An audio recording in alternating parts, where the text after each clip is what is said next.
I think it's got a lot of golden nuggets that people might appreciate. There is a gap with access to credible nutrition and all this noise that's on TikTok and social media about what kids should be having. Most of the time, their access to certain key resources to guide them on their journey to becoming elite or professional, they don't have that resource. They generally don't have regular eating patterns. So they don't have a structure. It's almost like they like to place band-aids over a problem. You know what you should be doing, but you don't do it because it's almost as if it's a big leap. You don't know where to start.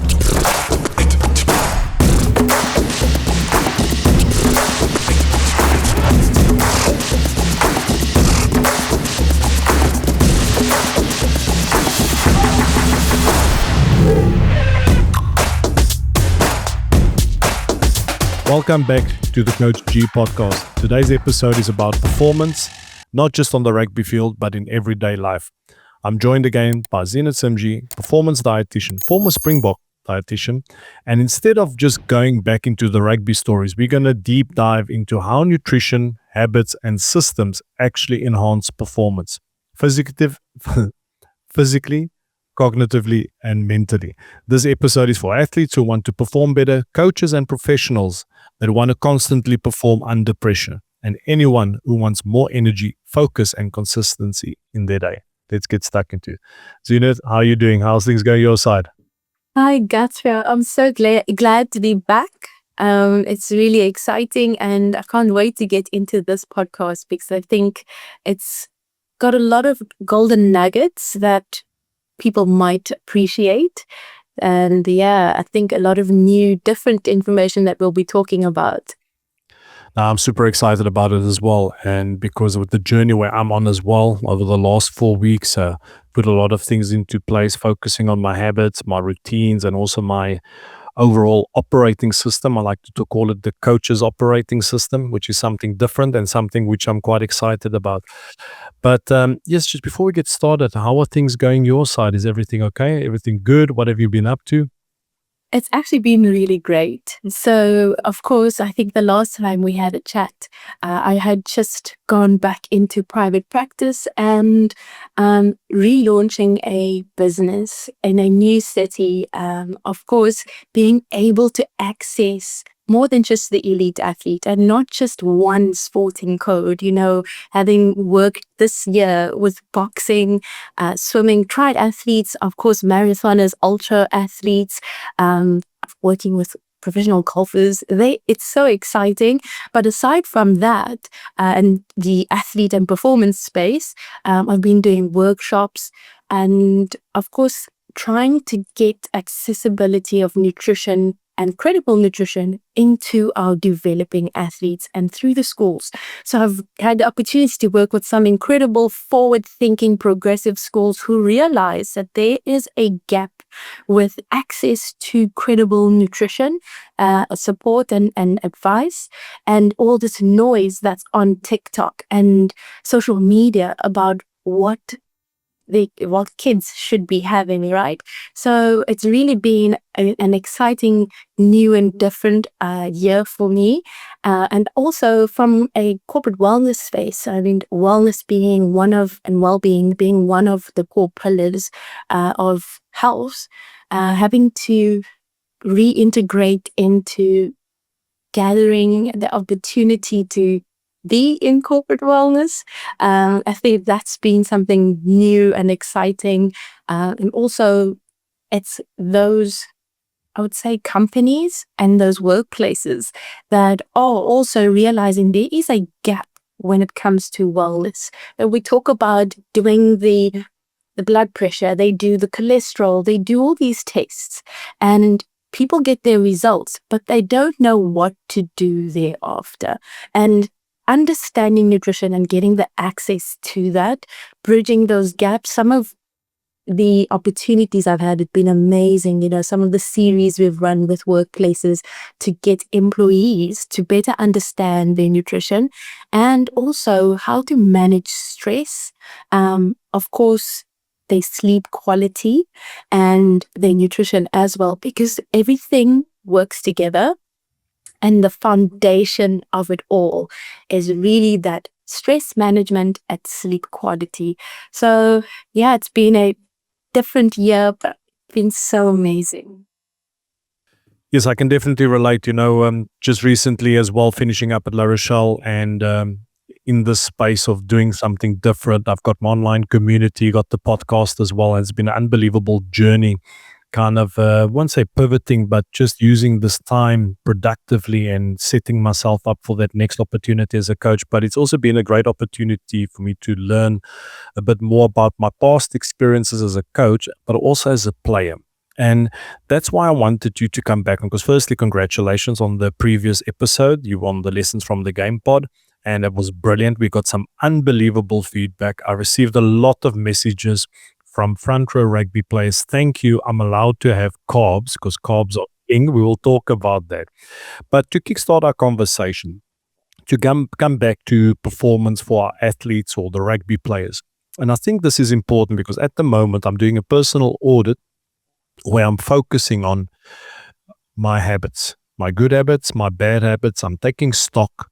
I'm really identifying what is working for me, what is not working. But if you, with your experience with working with athletes from different backgrounds, different levels, what would you say are the poor performance habits that really have a massive impact on rugby players or athletes in a negative way? What are those?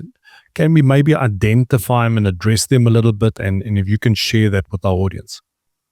So, Gatra, I always say to many people that habits are things that you are used to and it's what you've been exposed to.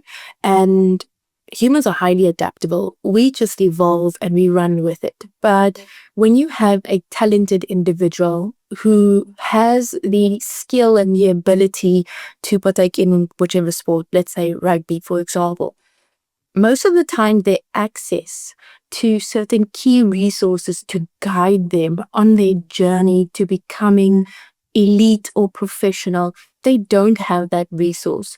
And so they just do what they see, what they hear, or what they feel is okay for them.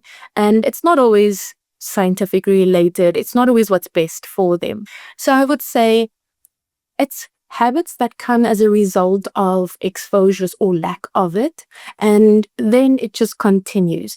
And when they don't have the mindset of wanting to grow and to improve, and you've just gotten to a point of, I'm really good already as I am, and I'm okay with doing the things that I'm doing the way that I am doing it, you do get where you stunted, or where you sometimes get frustrated because you are putting in so much effort, but you sort of feel like you're hitting a wall or at a plateau.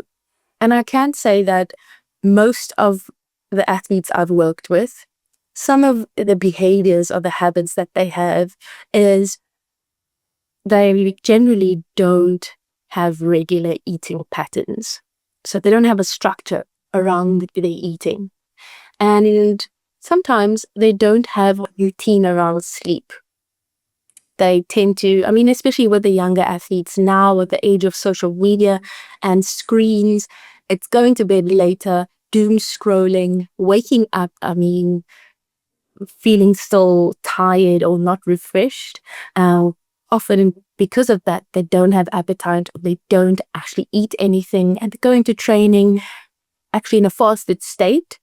They just push through, and just because they can do the training, because they have a little bit of fitness and they have the talent and the ability and they've been able to do it before, they just continue on that pattern.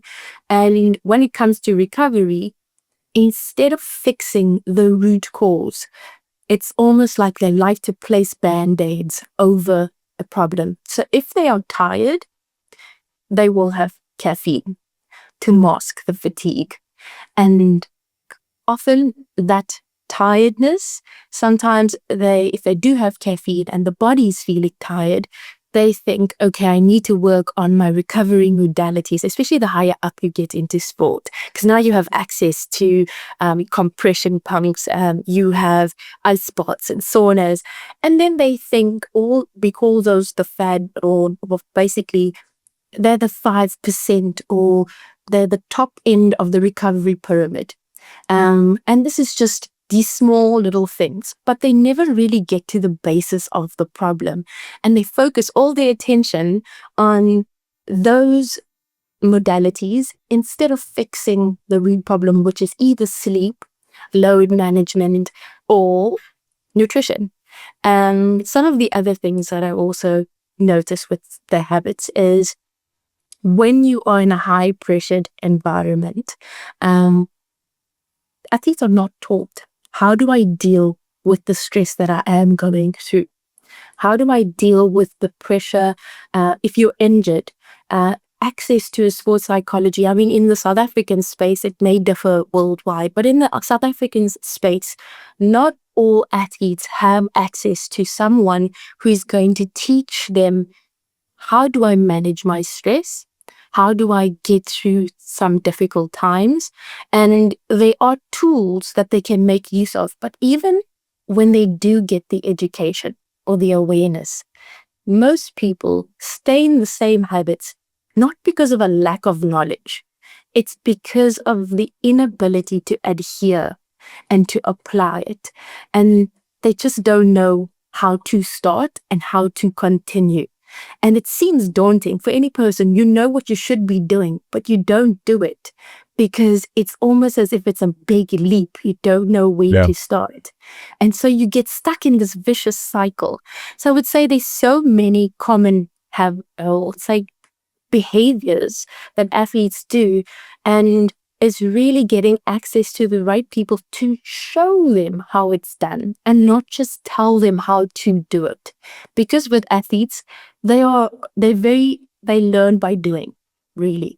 I mean, even in rugby, we've got the play up, they see it, but they practice it. And that's how they learn it, because they are able to do it, that they start gathering and they seep in that information. So it's very much the same with behavioral change. In order to change a habit, it's you have the thought, you sow a thought, you reap an action, you sow an action, you reap a reward. So that's basically, the behavioral change mechanism that they need to get exposed to, but they don't always have that opportunity. Now that's brilliant. You've given us a few topics there I think we need to address. I think I'm going to start with probably the most important thing. I've mentioned this before on our chat, that I realized as a coach, for years, I've been suffering from chronic fatigue. Because as a coach, we are focusing on preparing the team. We need to get them right. We need to do our analysis. We need to do our due diligence. And people listening or watching, and for us as coaches, after a game, we are already analyzing the game. We are preparing our meetings. We are preparing our clips. What do we need to do in the week? So sleep goes out of the window. So, and I think rugby players, they really do underestimate the value of sleep. I don't think they spend enough time on understanding how much sleep do I actually need. Fortunate for me, recently I got myself this Whoop tracker, and I know there are mixed opinions about it, but what's been great for me is the days when I'm training, I'm capable of seeing what is my physical load, and also when I'm working, it's capable of tracking my mental load. So it kind of gives me an estimate of what sleep I need to recover. And when I was a player, I didn't know things about sleep debt. And sometimes I would just say to myself, okay, I just need about 6 hours. Then I can actually manage it. I can still train like in an efficient way, but it's not helping move my performance. So that's the one thing. Players, I don't think, understand how much sleep they need when they have those really tough days, how much drain or strain the body is going through, and what they actually need to recover. And then I also think, which is important for rugby players, then I always have the discussion with a lot of coaches, S&C coaches especially, but also, specialists when it comes to sleeping habits, that players are constantly changing the time that they're waking up. They're always trying to force in as much sleep as possible. So let's say, for example, they have to be at 9 o'clock at the club and they're not staying too far away from the club. They will get up at 8 a.m. and they'll quickly just grab a shower, brush their teeth, and like you just mentioned, arrive there faster. They still sleep. They got that sleepy head. So if you can maybe tell me, how can players determine how much sleep do they need to actually recover and to optimize their performance? And what is the impact of constantly changing your wake up times in the morning? Because often we see guys day off, so they'll get up every day at say 7 a.m. or 6 a.m. and then on their off, they'll get up at 10:30 in the morning. Sleep is a topic, Ezra. We could have a full podcast about sleep because it's very nuanced as well. I actually attended a CPD event about 2 months ago, and the prof presenting, she's at UCT, and some of the things that I had learned was it's really changed how I had always been talking about sleep. I mean, in sport, we advise on 8 to 10 hours of sleep for an athlete. That is the quantity of sleep that we should be getting. But if you are an athlete that is getting 8 hours and you are waking up in the morning, you're waking up several times throughout the evening, right? And you're waking up in the morning and you are still feeling fatigued, or you're still feeling groggy and unrested, then you're not getting enough quality and quantity sleep. But there are also athletes, and I used to have this, when I worked with elite athletes. Some of them would say, you're telling us to have 8 to 10 hours, but if I have 6 or 7 hours, like 7 hours is a sweet spot. If I sleep more than that, I feel even more tired. And they say, after sleeping 7 hours, I feel well rested. So I mean, in the discussion that they had at the CPD event, is that we've now moved towards, yes, quantity is very important, especially for our developing athletes, our younger athletes, but quality is more significant. So it's not always about the total duration, but it's the quality. And I mean, a good band, for example, yes, there are a lot of mixed reviews. Personally, I think, it has a space, but many people become too reliant on what the Whoop is saying, and they step away from how they actually feel. And you need to have that intuition as an athlete. You need to have that self-reflection and those discussions with yourself to truly know how you are feeling. And with sleep, maybe your Whoop has told you that you have had probably 80% recovery, but you feel amazing. There's also a thing called the Hawthorne effect, right? It's a placebo effect. It's where you tell yourself something and your mind believes it. And there is that end where people become so reliant on, perhaps, I mean, I've got a Garmin, so your device, that it alters how you actually feel because you believe that data over how you actually truly feel. And then you go in, oh, I'm not going to have a great day because I didn't recover 100%. And it really does influence how your body works throughout the day. So, I mean, there's a pro and a con. Some of the pros is that it can estimate your hours or your quantity of your REM sleep and then your deep sleep. And of course, that is what we really want when we're looking at quality sleep. We don't want the light sleep. Yes, light sleep is still good and it's part of the sleep cycle. But we need to be getting quality sleep of deep sleep and your REM sleep, right? And that is really where you get your restorative benefits. That is in that phase, that is when your body is healing from, the demands of the previous day. It's reducing the elevated cortisol from throughout the day that gradually builds up. And if you are a developing athlete, that is when your body is growing. And of course, with different people, it may vary in terms of when their body reaches that deep sleep. So, I mean, I would say when it comes to sleep for athletes, we still use the guidelines of 8 to 10 hours. That is what you should be going after. But quality is more significant. And a good indicator, if you don't have a watch or you don't want to be reliant on the devices, is when you wake up in the morning, do you feel rested? And of course, for any person, there is a thing called sleep inertia. Have you heard of it, Katha? Yeah, I was actually going to ask you about sleep inertia. I would have it from time to time. So sleep inertia is actually, it's the natural response of the body to go from sleep to awake. And I learned at the CBD event from the prof that it's generally about 10 to 20 minutes. But if it goes beyond 20 minutes, and how do you know if you are going beyond that 20 minutes? If you're that person that keeps snoozing, you sneeze your alarm 2-3 times before you actually wake up, or you lay in bed for about 30 minutes before you start getting going. That is an indicator, that sleep inertia time is an indicator that you did not have restful sleep. And of course, how you can also adjust how your body reacts is with the sleep inertia, is by having a routine with your bedtime.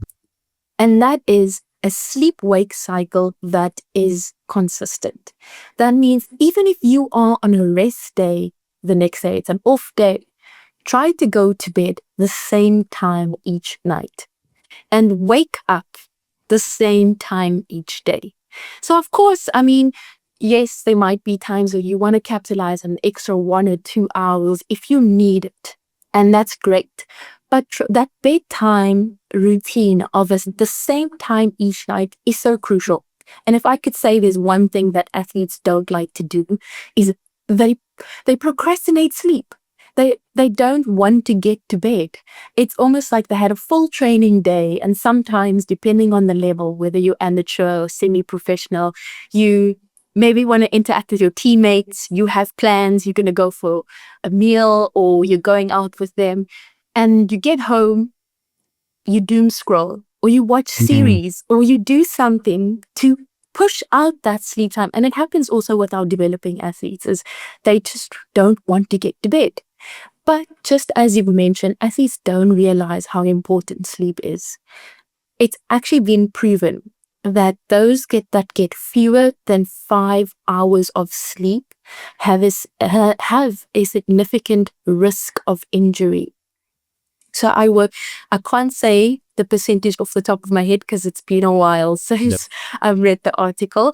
But I can say that if you are an athlete who wants to be available to train and you are looking after your body well and you are performing well, and you want that for yourself, then having a bedtime routine, if you have to be awake perhaps at 9, or you have training at 9, and you need to make time for breakfast and fueling before, you need to make time to get done and travel. So if you're going to bed at, let's say, 10 p.m. and you're waking at 6 a.m., keep that your structure. But also 30 minutes before bed, have an alarm or a reminder. I mean, iPhone has a bedtime reminder. It goes off 30 minutes before you've set your bedtime, schedule. And that is an indicator to give yourself a screen curfew. So have you heard of the blue light impact? Yes, yeah, definitely. So, I mean, I'm sure you know, Gatter, is like 30 minutes before bedtime, or it's actually an hour to 30 minutes before, we want to reduce blue light exposure. And that is your cell phone, it's your laptop, it is your Kindle or your iPad. It's really all the screens, because your brain is actually, it's interpreting the light as stimulus. So when you do fall asleep, it may take you longer to get to that REM and that deep sleep that we're talking about, that we're chasing after. So reducing blue light exposure is one of the ways that you can aim for better quality sleep. Of course, there are other things that athletes can do, is perhaps wear an eye mask. So if you're rooming with somebody, perhaps on tour or, in camp, their routines don't impact on you. So they then switching on the light or whatever it may be, it's not giving you the visual stimulus. So it's blacked out room. And then, of course, blocking out noise. So it's earplugs if you have a snorer as your roommate, or that's noisy in the apartment building that you're living in, or whatever it may be. Sleeping with earplugs, that also works, because we want to have noise reduction, blue light exposure reduction, and you also want to have a dark, cool room. And those are things that help with sleep quality. So I can say most athletes don't know, they know of some of this information, but they don't know how to apply it, right, Guthrie? I mean, even coaches, right? No, I think just to follow up there with to just kind of confirm what you're saying, I think that is so important because you're talking about the blue light and everything we're talking about here. This is not just for rugby players, but this is for people that are working in high performance, whether you're a coach or in the corporate space. And what you just mentioned, I've actually put that into place the last 4 weeks because myself as a coach. So obviously right now at this moment, I've got the podcast, I got an online community. I'm doing cohorts with coaches around the scrum and rugby. And also I'm working on skilling up as a coach as well, getting ready for that next opportunity. And there'd be times that I would get this massive dip after lunch. And what I've learned is, and I think this is most important, I've shared this on a previous short form pop, that you got to prime your body and your mind in the morning so that when you wake up, I would also have that sleep inertia in the morning. But for some reason, once I start to hydrate and when I'm up, then I feel good. So it wouldn't last more than 10 minutes. There was a stage I was worried because I would constantly wake up, I won't say tired, but having that sleep inertia. So almost like I needed more. But once that 10 or 15-minute window passes, I would feel good. So I think that is very important. But I don't think we as rugby players or coaches and everybody in general realize the impact of caffeine that it has on our sleep. And this is one thing I think maybe to share with the audience where I use caffeine differently. Caffeine is a moment of enjoyment for me today. So what have I done? I've got myself an AeroPress. I buy myself quality coffee beans. It's a bit more expensive, but I'm not having 6 to 7 cups a day. I may be having 2 or 3. And normally I would position those coffee blocks or coffee opportunities at the start of a working block. It's the start of something. I'm going to have this cup of coffee, then I'm going to do this. So that's more from a high performance point of view as a coach or someone working in the corporate environment. But most importantly, where I agree with you is that shutdown routine. That's something which I started doing because I shared this as well recently over the last 2 weeks. I started watching the series called Strange Things. I don't know why I'm watching it, but I can't stop. I started watching it because of my son. He's 17 years old. We can have something to chat about as well. And I have a hard stop at 8:15 p.m. No matter what I'm doing, no matter where I'm at, if I want, because often we want to watch, whether we're a player or a coach or someone in the corporate space, we want to unwind after a hectic day. And then what happens? We just keep on watching. These series are designed to keep on watching and keep on going. And I would have a hard stop. And I can tell now, as a player, former player, I wish I knew the impact of screens, because luckily for me, it was more towards on my end of my career, Facebook, Instagram, all these type of things. And I can clearly see the difference as a high performer when I'm having an hour before bed, no screens at all. And in the past, I would be a bit anxious about, but what am I going to do if I'm not looking at the screen? What am I going to do? I started to learn to read, to do journaling, reviewing my day, and it makes a big difference. And I think for rugby players, it's so important that they take that into consideration. You want to prime your body for the next day. And we see players that take, because let's be honest, and I think maybe for the audience that is not in a professional rugby environment, it's intense because players have weight sessions, they got split sessions, they got meetings, forwards meeting, collective meetings, they got individual meetings with the coaches, they got the collective session, they got recovery. It gets loaded. And then this comes back now to the caffeine, which I want to talk about because I've seen this firsthand as well with coaches. You're working in an open space and, it's great for collaboration, very detrimental to your concentration levels and your own priority tasking and stuff. And then everybody will just come, especially in France, cafe. So a guy would stop working and say, let's have a coffee. So you're just having a coffee for the sake of having a coffee because you're taking a break. And then, like you mentioned, we're tired, we're fatigued. We are masking that levels just by having more coffee. Coffee doesn't give that boost anymore. So what would your recommendation be for rugby players? And let's say this is a classic Tuesday. It's which in most professional teams, especially in France, is the biggest day because you got a weight session, you got a split session, you got a collective session. You potentially have 2 collective meetings and also a forwards meeting as well. So, and I'm going to give you a bit more to chew on here as well. And then we're talking about nutrition, okay? And then players, they're at the cafeteria at their club. And sometimes, especially La Rochelle, we were fortunate to have some great meals and that food's good. So instead of focusing on what do I need to eat to perform at training, they're like, oh, I'm going to enjoy this. They see the desserts, they see everything, they just go for it. So if we can maybe just give the rugby players and some tips, and maybe this is for everybody, in terms of your caffeine intake the day, how does that impact your energy levels during the day and your sleep? And also that lunch meal, that's a big one for me because I'm managing it a bit better, but there also sometimes after lunch, I'm dead. So you know what, Gus, you've actually said so much that we could chat about. When it comes to caffeine is, aside from creatine, I mean, there are some really well-researched ergogenic aids. Caffeine is one of them. So ergogenic aid is just a performance aid. And caffeine is one of the well-researched performance aids. And in rugby, in sport, we know that there is a ratio of 3 to 6 milligrams for every kilogram that you weigh of caffeine that can provide a performance benefit. So if you are someone who is an habitual caffeine drinker, you just have 6 to 7 cups, whether you are a coach or you are a player, and you are regularly taking that in, you do form a threshold. You do form a tolerance, and that tolerance doesn't mean that it's not working on you anymore.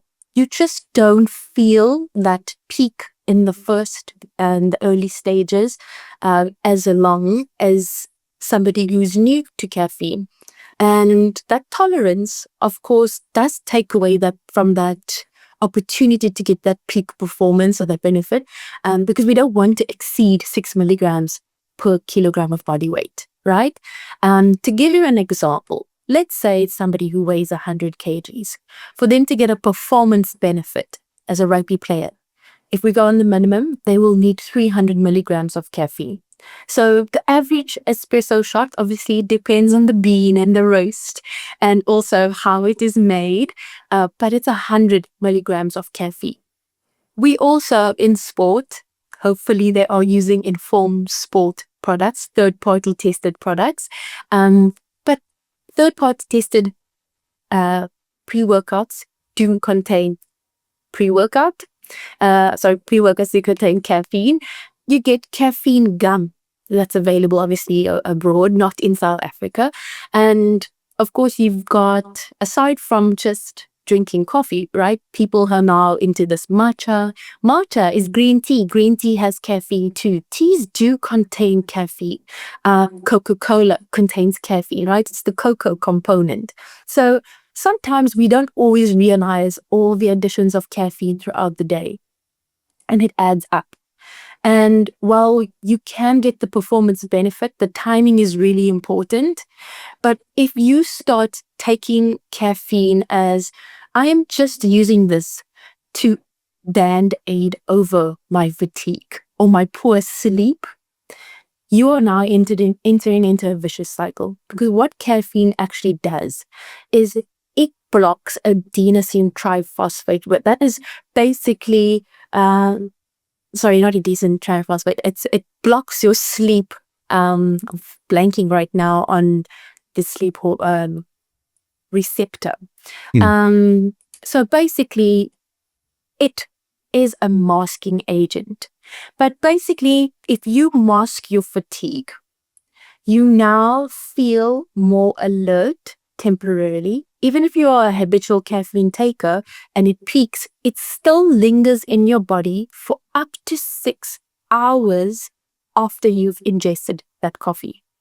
So generally for sleep, if you are someone who struggles with sleep and falling asleep, that sleep latency, then we do advise starting a caffeine curfew. And that is at 2 to 3 p.m., you stop having caffeine. Now, what about the rugby player who's on a Tuesday, who's got all these meetings and all these sessions that they still need to get through?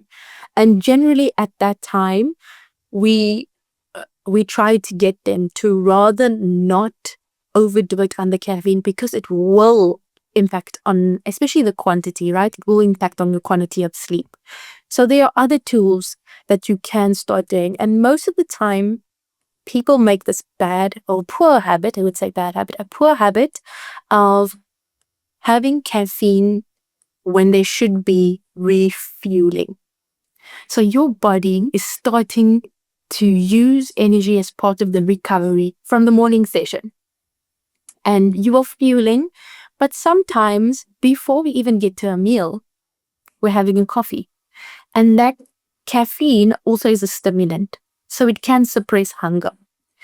But what happens with some people that have it in the morning, it also has this knock-on effect of it masks your appetite. So sometimes we are under fueling. And then we feel even more tired, but we're thinking that fatigue is because I need another coffee.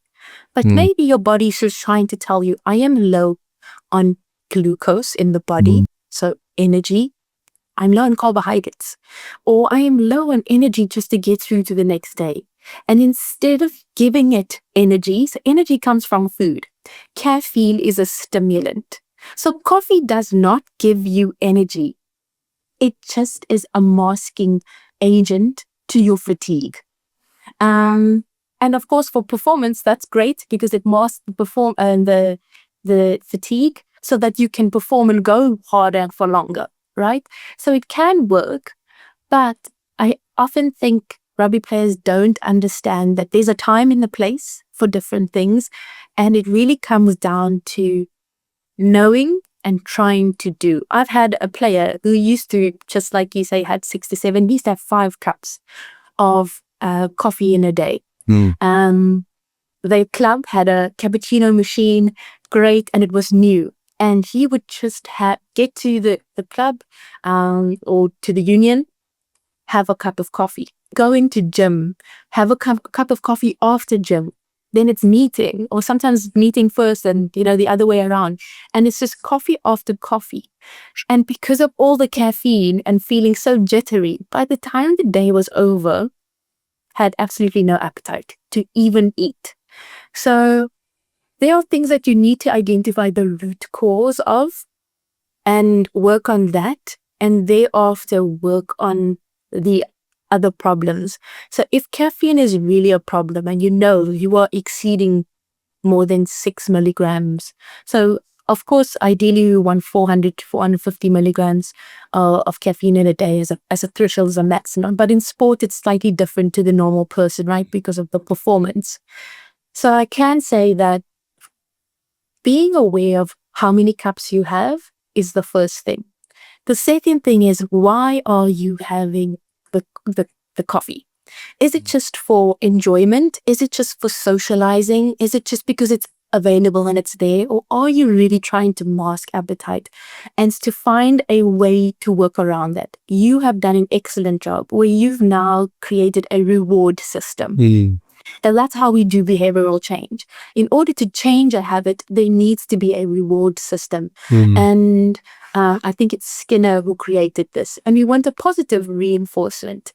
And so basically, you've now said that I am going to get more expensive caffeine or coffee beans and an AeroPress. And you've now made it something that this is something that's really enjoyable, and it's not just an anything. It's something you're working towards, but you're also being disciplined about it. And for some players, it can be that if you have coffee the first thing in the morning, rather make it where you attach it to a new habit you need to adopt.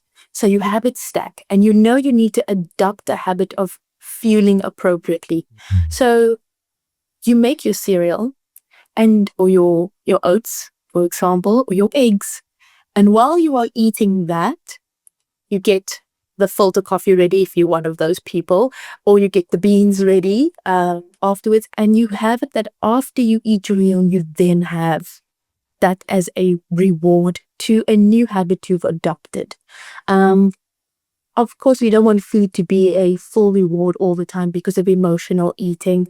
But that habit stacking approach is something to adopt a better habit of rather eating a meal before you have coffee, so that coffee doesn't displace your nutrition. But also, if it is around midday and you've not had a refuel after gym or between sessions, then you need to know coffee cannot be your refuel. It does not provide energy. So it's not a recovery agent. It can be used for performance before training, but after training, your priority should shift to recovery nutrition. And in the afternoon, after you have a meal, yes, depending on the quality of the meal and the quantity, there are different ways to combat fatigue. Instead of immediately going for a cup of coffee because you feel that mid-afternoon slump after a meal, try to get moving. And it could be fresh air. But what I do with most people is, even with emotional eaters, if you're so used to always doing something, touching, putting coffee to lips, or, eating something all the time, before you do it, assess, do I really need this? And if you don't really need it, assess it by, you go for a walk. You take deep breaths first, so you calm yourself down. And then movement, of course, after you've had a meal, obviously is going to fight some of the fatigue. But then you reassess, do I really need this coffee? And if it's for the taste, because some people just really drink coffee often for the taste, and it's after 2 or 3, and you know you're going to have a problem with sleep, opt for the decaf. So get the decaffeinated coffee.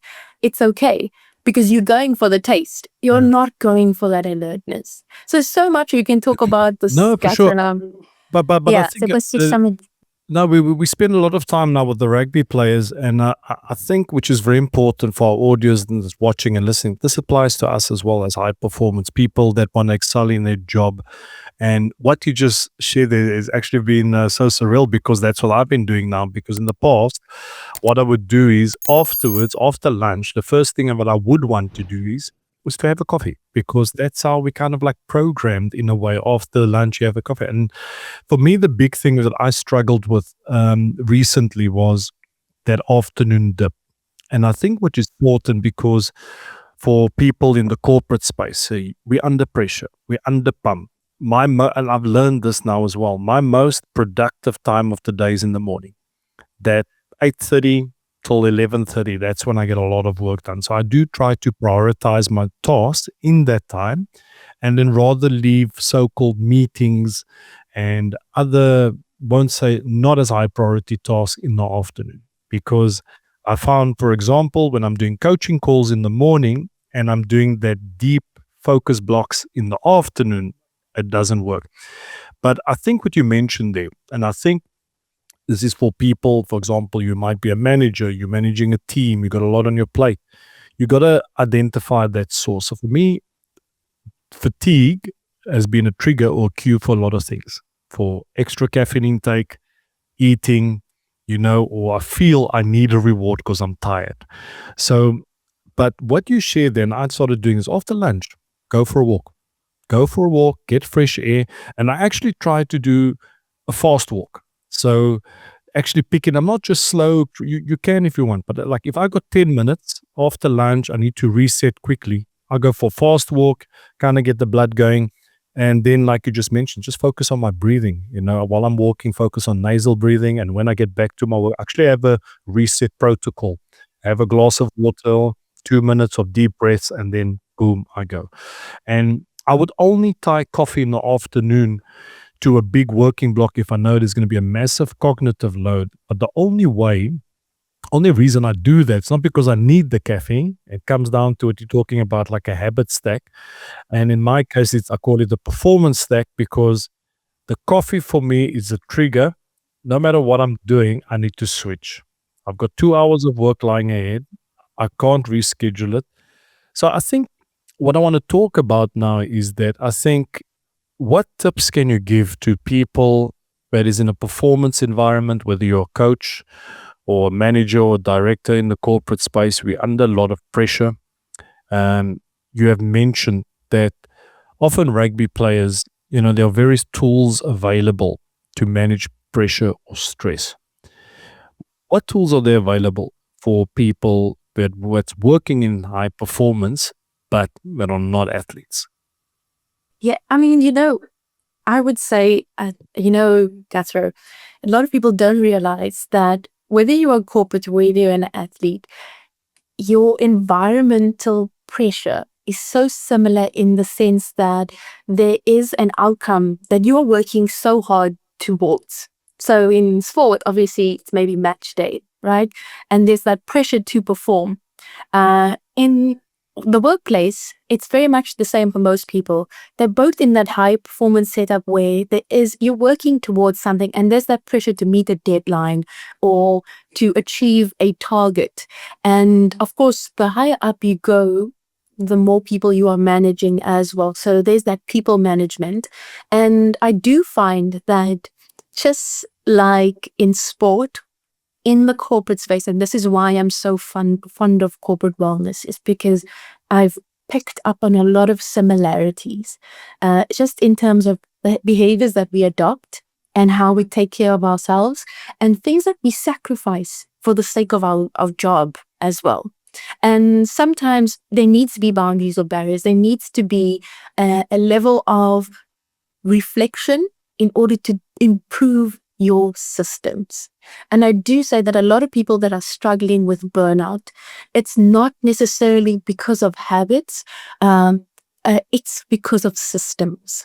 So it's failure with systems. And in sports, it's very much the same. When things don't go right, there's a system problem. And what I mean by system, it can be individual or it can be environmental.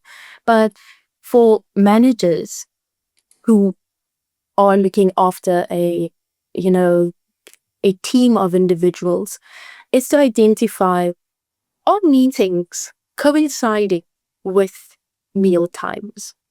Because yes, you are in a corporate space, but you are also entitled, as a human, you're entitled to have lunch, break. I mean, obviously, you probably have breakfast before you enter into the workspace, but your tea breaks are there.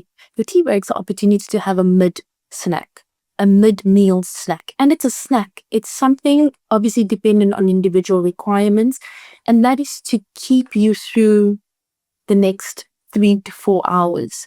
Because naturally in the body, you have a system of how your glucose will work. So it should curve every 2 to 3 hours, it will dip. And that is when your body is actually going to signal it needs something. And it can signal through fatigue.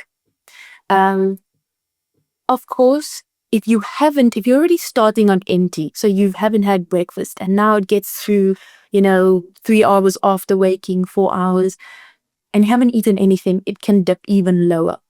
So, of course, for some people, instead of realizing I am not fueling properly, I should probably have something to eat, sometimes they push through that and they accidentally intermittent fast. And so they go through the morning period, which for most people, just like you, is the period where you can be your most productive. And they go through that actually just pushing through. They're just getting by, but they're not optimally or productively getting through that morning period, because they're underfueled and they're not giving their body what they actually need. In the corporate space, you do end up going through meetings, you are back to back with different tasks that you are doing. People don't, aside from the inappropriate fueling behaviors, so accidentally intermittent fasting, they don't move enough. They sit at their desk for prolonged periods of time. And movement is extremely important. So yes, nutrition is important, but nutrition alone cannot do what movement can. And together, they have a remarkable role to play in the body's well-being. And well-being means that if you are sitting at your desk scrunched over for a period of time, not moving, you are becoming sedentary. What happens is muscles tense up. That tense muscles can become tension headaches, and then you're not feeling great. People that don't have a water bottle nearby them, they end up dehydrated because they're not drinking for periods of time. They're just staying seated behind the computer. But aside from, getting the tense muscles, not moving, staying sedentary, they don't do enough steps in a day. And that is necessary just for the body. The average person should be aiming for 7,500 steps and up to 10,000 steps per day. But most office workers are getting about 3,000. They're not even hitting the 5,000 mark, and 5,000 is still sedentary. So 5,000 a day just means that you're just not walking enough, you're not moving enough. And a simple thing that I like to, a tip that I do when I do corporate wellness events and I talk about how we tie everything together, is if you have a routine with your meal times and you have a routine of movement, you can set an alarm. It's sort of like a modified Pomodoro technique. So you work for 55 minutes and you set an alarm that for 5 minutes, you're either going to walk to the water canister to get yourself water, if it's not an opportunity for your snack, or if it is midday and it's your tea time, you're going to walk to, whether it be the canteen, and you are going to walk a further distance back. If it's going to the bathroom, take the longer route. And the reason why I'm saying is it's just to keep moving. Movement is so important, just with also managing well-being. But also after lunch, you can slot in that same routine of getting movement in. Then, aside from the movement and getting a schedule in place with your meal times, it's blocking out on your calendar. I'm not going to have meetings between 12 to 1 or working lunch, because you need to prioritize on the eating. Most people that do working lunches or are rushing off to a meeting, they are not mindfully eating. Have you heard of the mindful eating? Because does it mean sometimes you're really enjoying your food? You're taking time for it? Is that it? I don't know. yeah. So I mean, it was a hype. People like to follow trends, but it's a learned habit that you can do. It's, for example, you have a glass of water, but before you just chug it down, you feel that it's nice and cool. You envision that it's going to be refreshing. You take a sip. Obviously, you can feel the mouthfeel, and then you don't just gush down. You reflect on it like that was really good, and you do it slowly and mindfully. It allows for the body to recognize that this is enjoyment, but it's also that gratification that you are getting for taking the time to slow down. It's a stress management tool. So mindful eating is not just for weight management. We use it in weight management too. It's also for stress management. In high performance settings, whether you are an athlete or in the corporate or the workspace, people just rush their lunch. I mean, I'm sure you've seen even with rugby players how quickly they will enter and leave a dining hall. So a mindful technique, that tip, is another thing that I would advise. And then another recommendation would be, aside from the movement, obviously with the nourishing is really important, and touching on the nourishing is looking after your gut. Now, when I say that, I'm reflecting back to, in well-being, we're talking about mental health. So if you are in a high performance setup, environment, sometimes the pressure, if not well managed, can result in feeling elevated and chronic stress that can lead to that chronic fatigue. It can impact on that sleep latency, so the ability to calm the body down and fall asleep. And throughout the day, that anxiety or that pressure can also impact on appetite cues. So if you are very stressed all the time, some people either emotional eat or it suppresses their appetite. So they are not eating what their body should actually get in. And the gut plays a role just in that mental space, because if you are giving your body quality nutrition, and Guthrie, I can talk so much about the gut, and I'm going to try to not go too in depth, but if you're giving yourself quality nutrition, including fiber, whole grains, and you are eating fermented foods as part of your dietary intake. Of course, there's so much more that we can talk about with the gut and looking after your gut and having a healthier gut. But having an environment that favors good bacteria means that you are also creating an environment that is supporting your immune system, but also the gut-brain axis. The gut-brain axis obviously is also got to do with how your central nervous system perceives things. So pain perception, fatigue as well. And then you've got your hormones, so your moods. A lot of people don't know that the hormone serotonin is made in the gut. So if you have a healthy gut environment, you are more likely to have healthy, happy hormones. And that is where we can combat that mild depression or those feelings of depression as well. And I'm not going to touch too much on it because I know a little and not enough for me to give expert advice. I'm not a psychologist and I'm also not an expert on that. But I mean, those are tips, just 3 tips that I think in whether you are in a high performance as a corporate, even if you're a parent, those things still apply, is setting an alarm or blocking off time where you can apply these and giving yourself a routine, but also a technique like the Pomodoro helps just so that you are not seated all the time. You're getting the movement in because it's not just about nutrition. And then when it does come to nutrition, fiber is extremely important.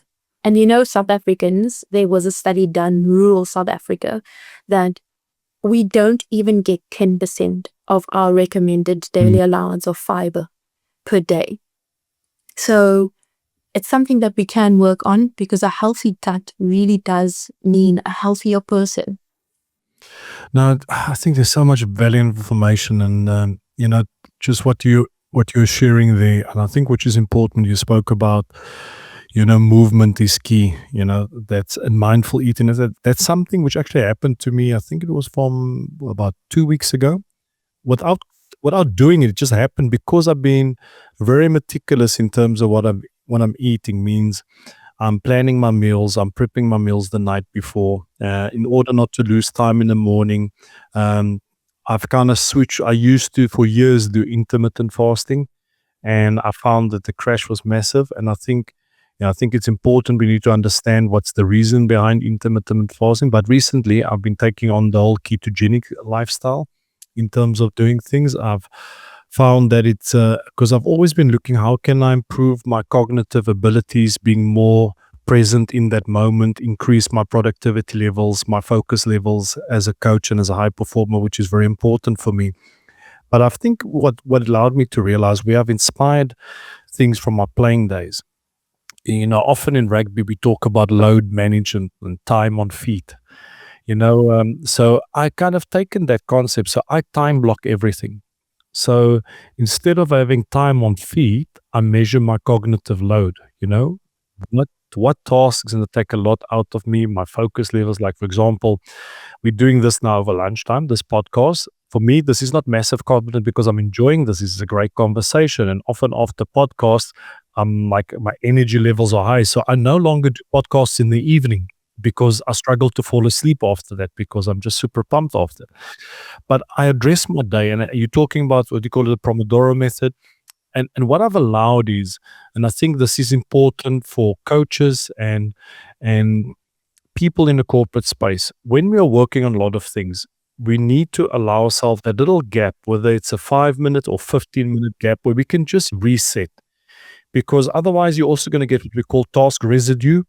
You will, if you didn't finish everything that you wanted on a previous task, but you need to switch to something completely different, if you didn't reset and say, all right, now I'm switching and focusing on the next one, then you can find yourself a bit overwhelmed. But I want to shift to something different because we are already on the hour mark, and I know we can go on and on. We can go for hours. But I think what's important right now, you mentioned words like behavioral change. We spoke about habits, but with personal experience, developing good habits or sustaining good habits, it's linked to something way much deeper. You spoke, but I just wrote down here, a system can be the solution to high performance. But if you don't attach something more meaningful to it, why are you committed to the system? Why have you created the system? And like you mentioned, the reward, I think it's important that people know there's a way of developing habits, which is important. And you also recently, I've been speaking a lot, and it comes down to, I read this book ages ago, Atomic Habits by James Clear, which was brilliant. So I love the concept of the habit loop. So I've used it. I've identified the bad habits. So when I identified my binge eating, so last week I shared it, I went off track 3 occasions. One, my mom brought me a packet of rusks from South Africa, and I don't buy snacks. And I knew that packet of rusks was there, but I can't eat it due to my ketogenic lifestyle that I'm trying to follow. But I convinced myself it's from South Africa. I don't eat this every day. And I got stuck into that way too much. Number 2. Oh, at least you Yeah. didn't polish the entire package. Nah, only half of it. Then the second one, second one went to the Christmas market and had churros. Instead of just having 6, I had 12. And then on the weekend, I deep dive into some Madeleines. But what I did was, and this week I didn't fall you Thursday now, I haven't gone off, because what I've done is I've taken time. What was the cue? It was my fatigue. All right. What was the craving? I'm tired. I want to feel good, And what was the response? I went to go eat something which I shouldn't because it tastes good. I want to feel good. And the reward that I was chasing is that sensation of fulfillment and just feeling in a great space, nodding tired. And then where I reverse engineered is like, why was I tired? Why was I fatigued? And that's where your mental load management during the day, especially in the workspace, it's key. You can't just say, okay, I'm going to be working 9 to 12. It doesn't work like that. You need to take that clean break over lunch, have an hour, and it comes back in the past. I used to just eat because I can get it in, and then I go on to the next job. So I think the thing I want to ask you is, how can people in the corporate space or high performance change their behaviors? How can they develop those habits? I think I've touched on the base, but you're the expert in this because there's nutrition that comes into play as well. So what advice would you give to them? With behavioral change modification, it really is a journey. It's a process. And the first thing is that an individual needs to reflect and understand what is it that they want to change. Exactly what you've done, Catherine. You've done it pretty well, even without the guided support. If we were having a consultation, we would go through what you are currently doing and identify what is conducive to the results you want to achieve or how you want to feel, and what is holding you back. And that is the first step, is knowing what and admitting where you are falling a bit short or you're not being at your best in terms of a habit. And then the next thing is you need to identify a value behind exactly what you said. You need to have a reason, your why. You need to know why you would like to embark on an improvement. And that why needs to be significant, and it can't be attached to, I'm doing this because, and I mean, this is so important, especially with younger individuals, is that sometimes everything is about posting on social media. So I've made this change. Now I want to talk about it to everybody, and now do as I've done. It shouldn't be for anyone else. It really should be something that you truly value. But if it is for someone else, it must be a bigger reason. So for parents, for example, some of the times in adopting a change, the parents will say, it's because I want to be able to move better so that I can do this with my kid. That is their why. But their why is more sentimental why. So it's not to impress. And having that discussion, I mean, there's a lot of psychology involved with even nutrition and obviously habit change, right? Because it is a psychological model.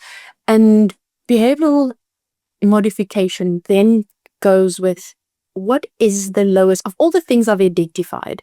What is the lowest hanging fruit? The thing that is the easiest for me to change. Simple thing, I don't drink enough water, just as an example. And I know I only get one glass in, just as an example. It's knowing where you are, where you're starting from, and where you want to be at.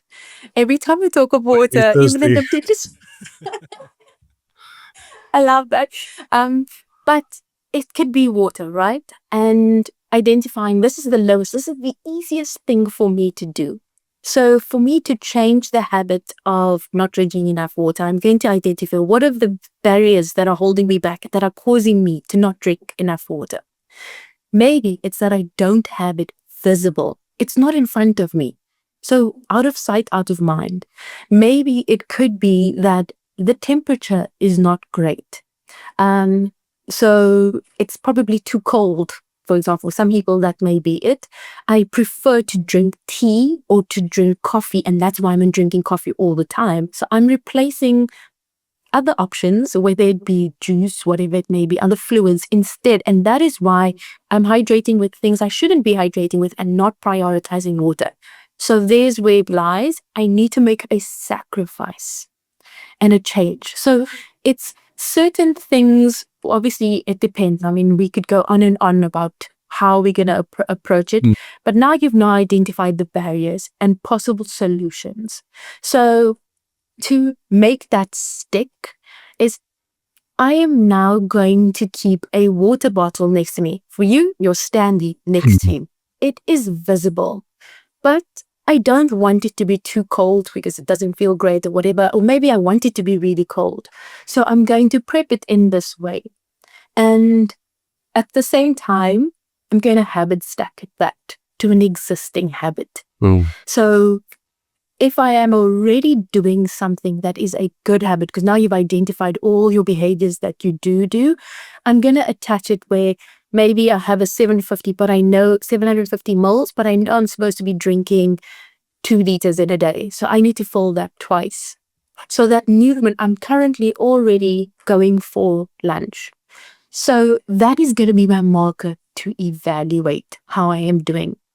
So I am now going to stack my evaluation or how I am doing with my lunch period, because I always go for lunch, for example.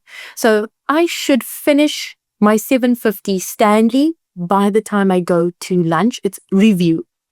So you need to keep yourself accountable. Review is really important so that you don't completely forget about something that you are trying to do. It's the same thing when you have a goal. You can't just do something without a review process. And then you review to see, oh, I've actually only had half the standee. So what else can I do to modify my processes to reinforce that I do this habit? So basically it comes down to, you need to know what you need to be improving on. And you need to discuss why that is important. So you need to have a value behind it and a real reason as to why you need to make that change. And that can be a system related thing. And then the next thing would be the solutions. So you need to know what the barriers are so that you can have the solutions and you can make that task specific for you to apply. And then you need to reevaluate. Or you need to evaluate how you are doing with it. And for some people, a reward system works by dopamine. So a non-food related reward to any behavior change can be linked to, if I've had 750 moles, I'm now going to give a family member a call. That is a reward behavior of something that's non-food related. Or what I do is I give all my clients checklists, so a habit tracker. And it's a thing of when you tick off a task, you release dopamine in your brain. So you are more likely to continue it because it's a sense of satisfaction and fulfillment when you achieved it. So at the end of the day, when you also review, you can tick it off. And that's a reinforcing behavior.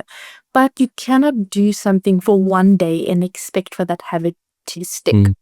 It needs to become second nature, and it needs to be done for 21 to 28 days, ideally 28 days, for that habit to become second nature. It's part of routine.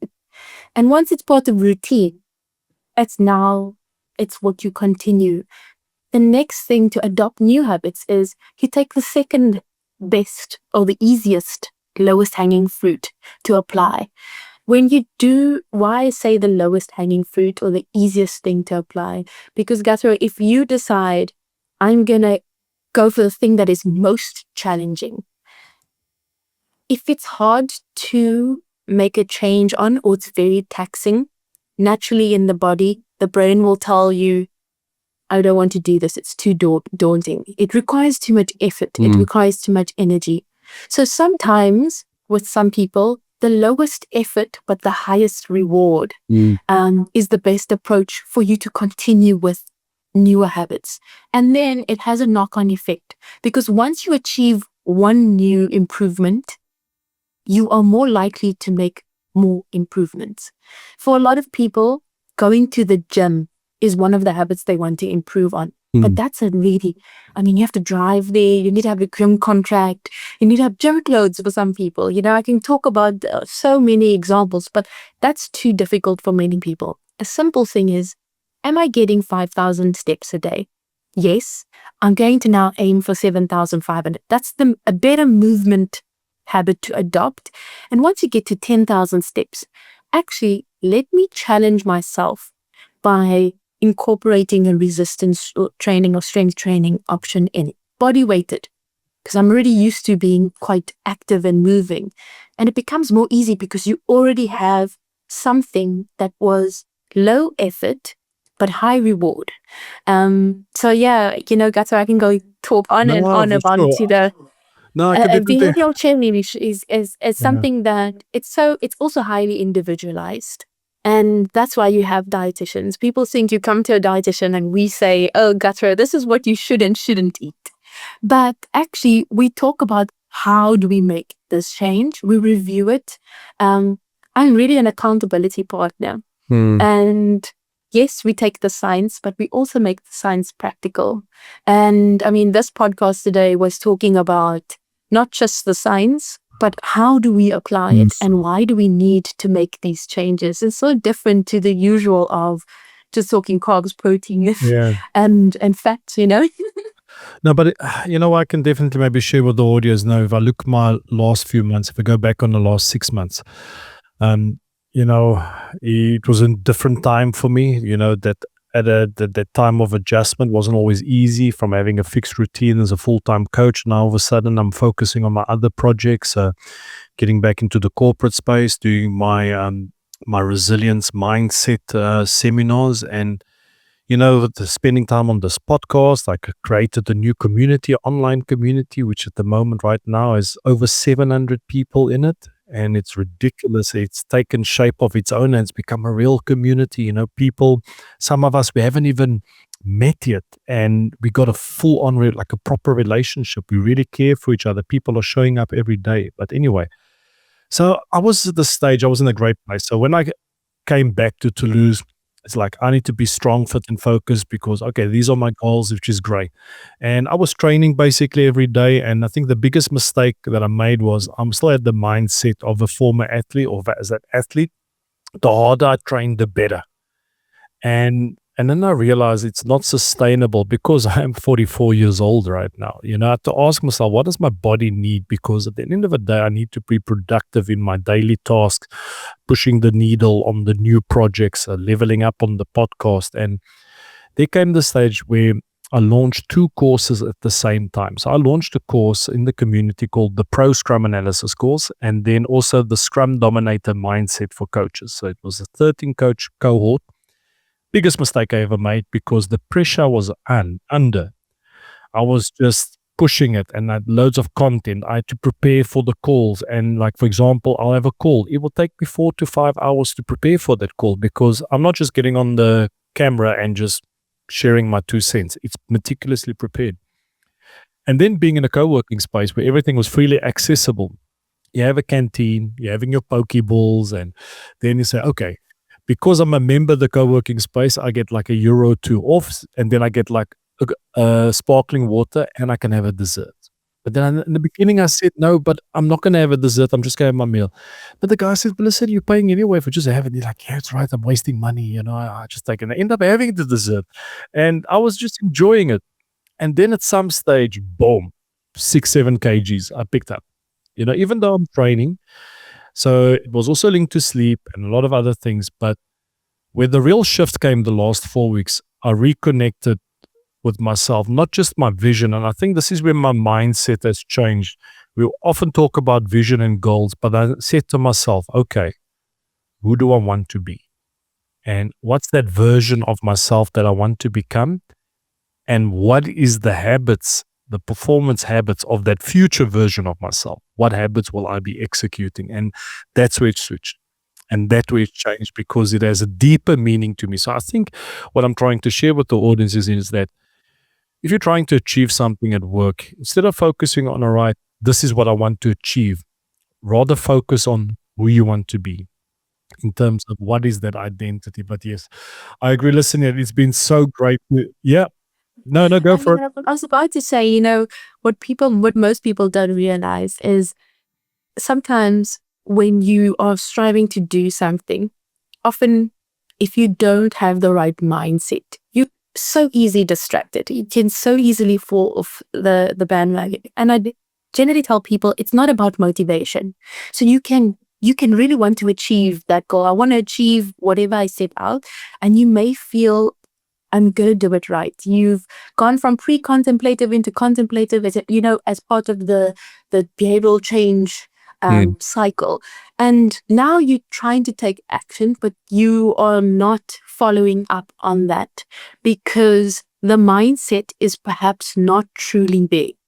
And I generally say to people, it's not about motivation. It's about your mindset. So you've said it exactly. I mean, we haven't even had a one-on-one consultation, but a lot of what you have already been doing, that is what I assist people with, Castro. So I mean, you've done this through just reviewing your professional career as an athlete, and also maturing yourself and having that emotional intelligence to understand how do I better take care of my body beyond the profession that you were in. And I mean, yes, you go to trial and error, but you're formulating the systems that are going to set you up for success. And I think that's really what the audience needs to take away from today, is that you can know something, but you need to fix the systems to help you apply something. And you've done, a great job. You do journaling. That's some of the review systems that you have in place. But a lot of people don't do that. They don't have that intuition on themselves on how do I actually feel? How am I progressing? Can I continue the way that I'm continuing or doing? And is this an optimal way of doing things? And how do I improve? How do I get better and do better? And being hungry for that information. And I think, thank you obviously for this opportunity, because it's a very different conversation to what most rugby podcasts would talk about, right? It feels so full of substance, and I hope that it's beyond just the athlete or the coach, it transgresses beyond into the average person, and they take away from this. But well-being and wellness is something that we're focusing a lot on, and it's not always the supplements. It's not always getting this quick fix or what I've heard. It's really what works for you and yourself, and you need to have that conversation with yourself. Sometimes, if you don't know how to, get the right professional, that will assist you and be your performance partner, your accountability partner, or your wellness coach, I would say, but one that is credible and qualified. No, I totally agree. And I think, thanks for taking the time. I really enjoyed this conversation. And this is also, I spoke to a lot of people about the evolution of the podcast. It's transformed from lessons from the game to the Coach Gijo's show, but it's to have these exact conversations. And how I work as well when I'm sharing content on social media, it's not driven by, it's going to go viral, it's going to get likes. It's about what I'm feeling on that moment. And I even went on that stupid trend of the guy that's dancing in a nightclub where everybody's pulling their, like, it was so stupid. I don't know why I did it, but it was so funny. It was good fun. But I think if I can maybe leave this to sign off this podcast, is that whether, like you mentioned, whether you're an athlete or a coach or you're someone that is driven by high performance, you got to have the ecosystem, which is important. But attached to that ecosystem, you need to have your drivers, and I totally agree. I don't believe in motivation. I don't even think that word should be in a dictionary, because motivation is not sustainable. For me, motivation just leads to short bursts of energy.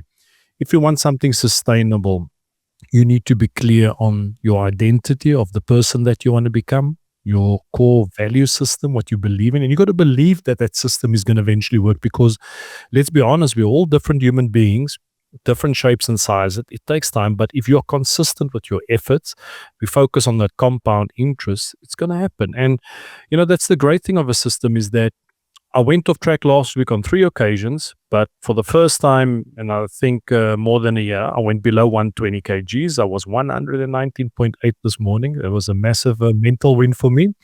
But I think what helps, you speak about journaling. Yes, I know sometimes we don't always have time for that full 30-minute of morning pages or everything like that. But a big thing which I want to share with the audience is called bullet journaling. Having a little pocket journal where you're just writing bullet points on the day, things where these link to what you want to achieve, to that version that you want to become. So I set clear intention to this. I want to be strong, fit, and focused. So I'm writing down anything that is linked to that identity of myself, whether it's good or bad. So when I'm doing a review of it, of my week, I can actually see what I did well, what I didn't do well. And, we're all going digital. You can still go digital. I do screenshots of this and I add it to my Day One app on my iPhone, which is brilliant. So it's great. You need to be able to track that. But listen, it's been unbelievable. I really enjoyed our conversation, and I'm really grateful that you could join us today, and that we could not just talk about nutrition, about everything, about the mental well-being of the human being. If I have to sum up of this, it started out as athletic performance, but it finished up in human performance. So thanks for taking the time. And tell me, is there any way that the audience can reach out to you? Because I know you are doing corporate events in South Africa as well, in corporate wellness. Is there a way they can connect with you via Instagram, or do you have a website? Yes, I do have a website, and it's www.zeenatsimjee.com. So that's ZEENATSIMJEE.com. And of course, there is my various services. Corporate wellness is also on the website. I can say that it's not just for the corporate space. I prefer the word workplace wellness. And of course, they can also find me on LinkedIn. And of course, my email is on my contact page on my website as well. Okay. What we'll do is we'll add your website address to the show notes, and just check it out in the description. And I just want to say thank you to everybody that has supported the transformation of this podcast here on the Coach G show. But I have realized that a lot of you are listening to the podcast but are not subscribed.